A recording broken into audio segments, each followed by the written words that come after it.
Hello दोस्तों, SSC walkers पर आपका स्वागत है।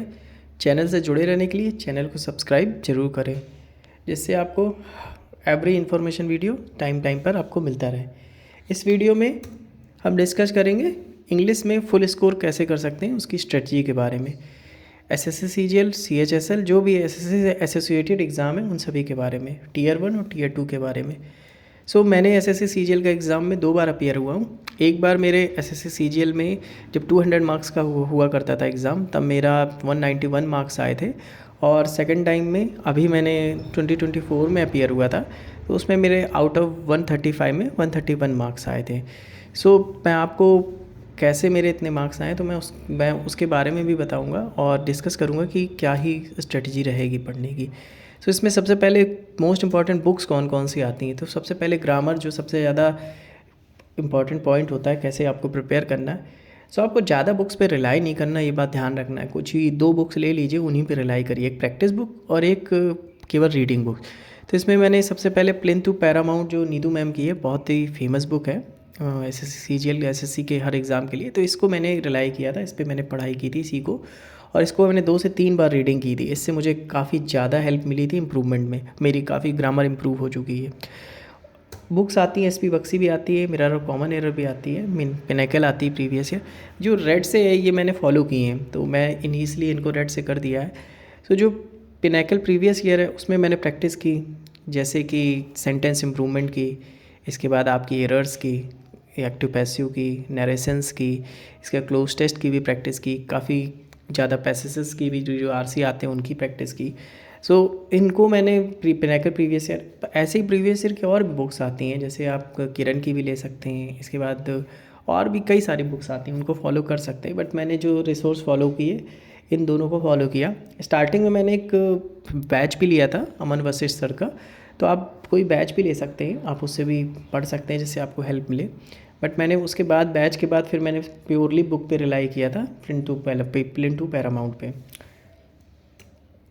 वोकैब के लिए, तो वोकैब के लिए मेरा वोकैब का बेस बहुत ज़्यादा स्ट्रॉन्ग नहीं था और बहुत वीक भी नहीं था, एक एवरेज बेस था।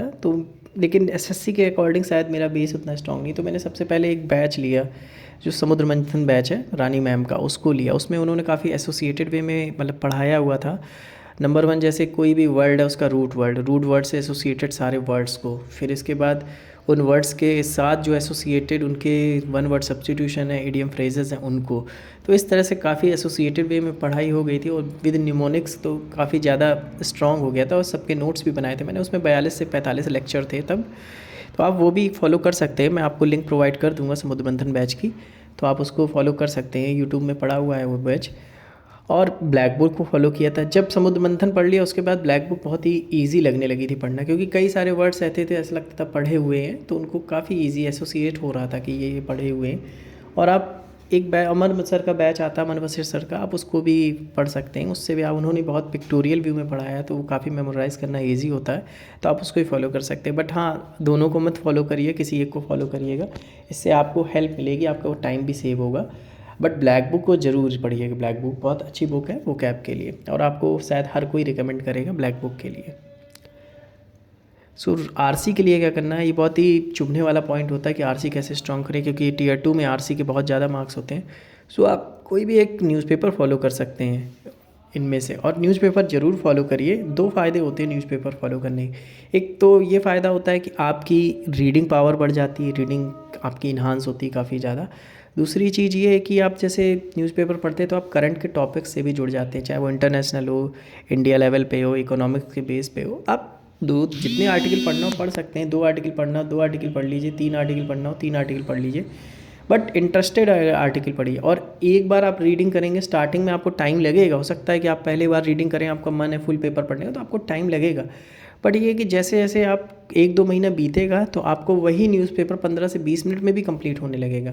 बट आप वोकैब को मत मार्क करने लगे कि यही वोकैब मार्क करनी है, आप वो मत करिएगा।